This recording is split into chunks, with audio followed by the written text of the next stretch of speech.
Hello বন্ধুরা, এই শিবসেনা এই চুতিয়া কারা?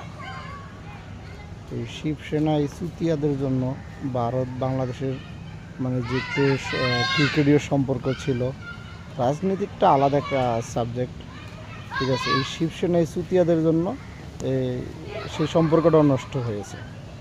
তো আমি মনে করি এই ভারতে যে শিবসেনা যে চুতিয়া যারা আছে, মানে গরুর মুত খায়, গোবর খায়, এদেরকে ভারত থেকে তাড়াই দেওয়া উচিত।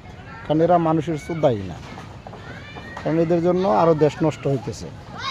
শিবসেনা চুতিয়াদের জন্য ভারতেরই লস বেশি, কারণ যদি আইপিএল খেলা বাংলাদেশ না দেখে ওদেরই লস। বিশ্বকাপ টুর্নামেন্ট বাংলাদেশ ভারতে যাবে না, তো ওদেরই লস।